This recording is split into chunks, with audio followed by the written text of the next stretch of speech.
এখনো পর্যন্ত যে তথ্য এসছে প্রায় 58 লক্ষ নাম বাদ গেছে, কিন্তু এটা খসড়া তালিকা, ড্রাফট লিস্ট। এখনো পর্যন্ত প্রায় 1.5 মাস ক্লেম অ্যান্ড অবজেকশন পিরিয়ড চলবে। সেখানে তৃণমূলের তরফে BLA 1 BLA 2রা থাকবে, বুথ স্তরে যারা কাজ করে থাকবে। কিন্তু যে কোনো সামারি ডিভিশনে, স্পেশাল সামারি ডিভিশন বা SSR আমরা যেটাকে বলি, সেখানে 1.5-2% ডেড ভোটার অলওয়েজ বাদ যায়। এখানেও তাই হয়েছে।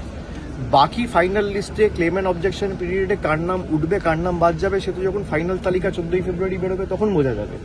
কিন্তু বিজেপির যে গল্প যে 1 কোটি 1.5 কোটি রোহিঙ্গা অনুপ্রবেশকারী, এটা তো একদম খারিজ করে দিয়েছে ইলেকশন কমিশন নিজেই। আর যদি কোথাও কোনো রোহিঙ্গা অনুপ্রবেশকারীর তালিকা থেকে থাকে তাহলে ইলেকশন কমিশন রিলিজ করুক। আর যদি অনুপ্রবেশ হয়ে থাকে তাহলে জবাব তো দেবে অমিত শাহ, দেশের স্বরাষ্ট্রমন্ত্রী, যিনি সীমানা রক্ষা করছেন, যিনি বর্ডার পাহারা দিচ্ছেন। তার অধীনে থাকা CRPF বর্ডারের সুরক্ষার দায়িত্বে রয়েছে।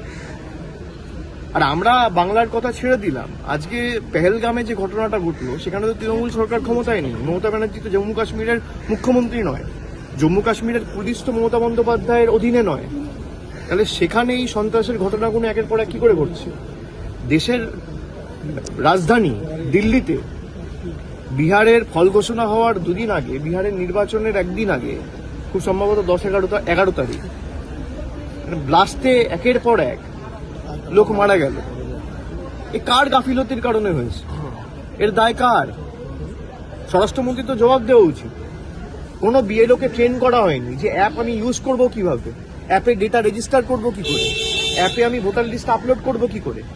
একাধিক জায়গা রয়েছে যেখানে 2002-এর ভোটার তালিকা নেই অ্যাপে, 2003-এর বেসিসে বেঞ্চমার্ক করে আপনি ভোটার তালিকা তারপর আপলোড করছেন।